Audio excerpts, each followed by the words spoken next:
Olá, gente, tudo bem? Eu sou o professor Simões, professor de Geografia e Atualidades aqui da Oficina do Estudante e venho trazer para vocês uma dica aqui sobre um tema de grande importância na atualidade.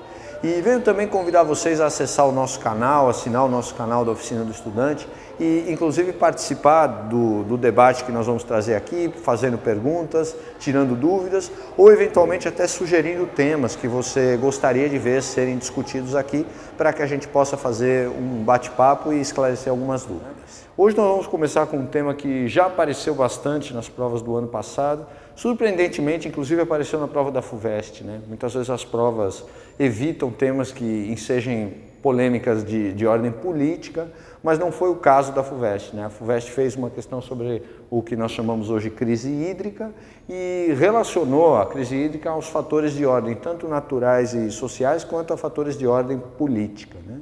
Então foi uma questão relativamente abrangente e eu gostaria de discutir com vocês hoje esses três conjuntos de fatores que compõem a crise hídrica.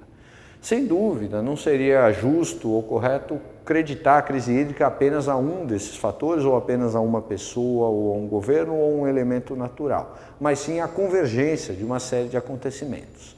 Então, a primeira questão importante, a crise hídrica, ela se origina do ponto de vista da natureza. Em primeiro lugar, nós temos anomalias climáticas que têm acontecido, principalmente nos últimos anos, na região centro-sul. Não podemos afirmar que essas anomalias estejam ligadas, por exemplo, ao aquecimento global ou mudanças climáticas, porque é natural que o clima tenha na sua dinâmica oscilações.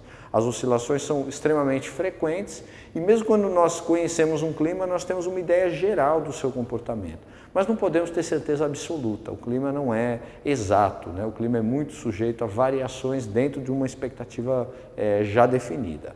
Então a primeira questão importante é que realmente nos últimos 2 anos nós tivemos uma média pluviométrica, uma média de chuvas inferior à média, né? Inferior ao que se está habituado a ver todos os anos.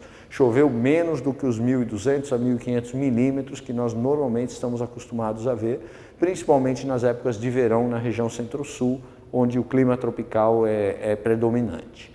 Em paralelo, houve um outro fator que vai depois incidir, é natural e vai incidir também no comportamento da população, que são as temperaturas muito altas.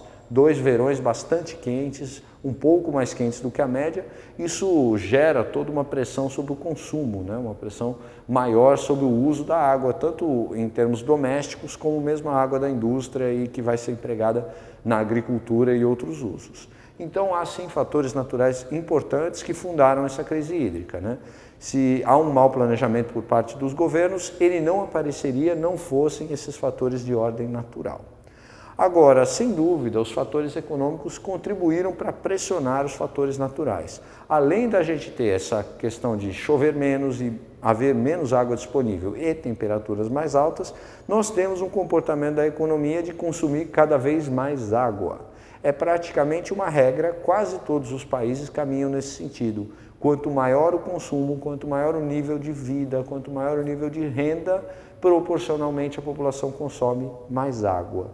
Seja a água que vai ser utilizada para banhos, ou para piscina, ou para banheira, mas principalmente a água utilizada para a fabricação e elaboração de produtos, porque é uma água que a gente não se dá conta muitas vezes, mas que está por detrás da fabricação ou do plantio, né?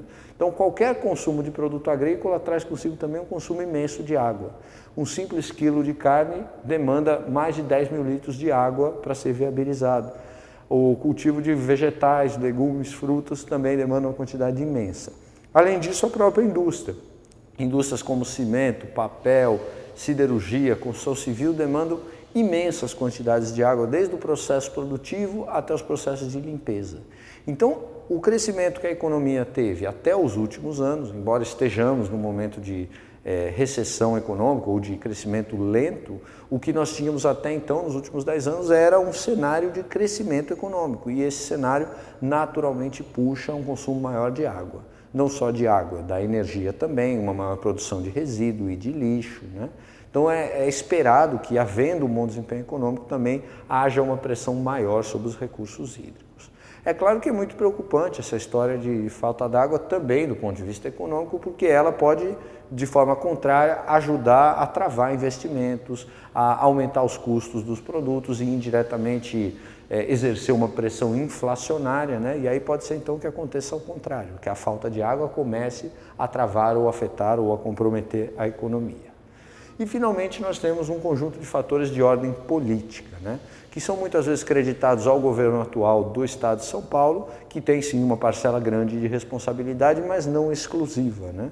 A responsabilidade deve ser também dividida entre os municípios, as prefeituras que cuidam da questão da água e também as gestões anteriores, que não vinham tomando as decisões ou as medidas que eram realmente necessárias.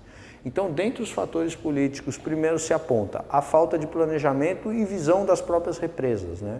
Em fevereiro do ano passado, nós já estávamos com os reservatórios muito em baixa e não tomamos nenhum tipo de medida. Esperamos o problema acontecer e se agravar.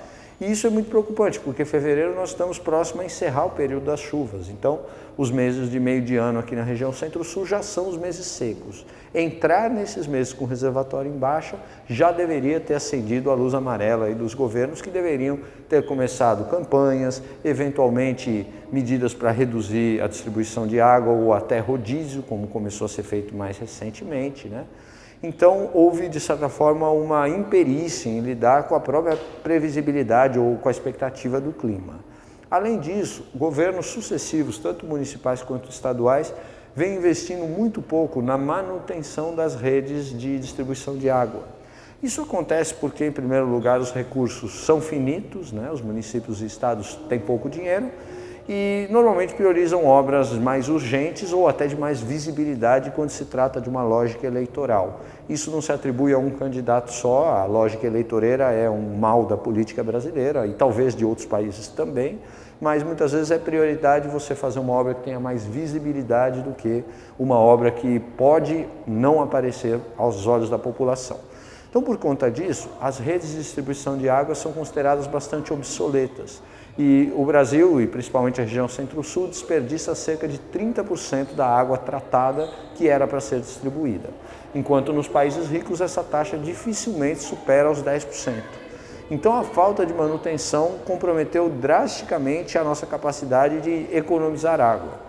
E toda essa água que está sendo perdida não é a água que eu captei, mas sim a água que eu captei e já tratei. Ela está em condições, inclusive, para ser bebida. Então, 30% dessa água é perdida por falta de manutenção e modernização das redes. Isso é o segundo fator político gravíssimo, né? Também temos fatores de ordem política quando pensamos no planejamento urbano. Cidades que cresceram de forma desordenada, destruindo áreas de preservação ambiental, contaminando mananciais e dificultando a obtenção de água, água de qualidade num acesso próximo. Então, gente, o que é importante que vocês concluam dessa história é que a crise hídrica ela tem fatores múltiplos.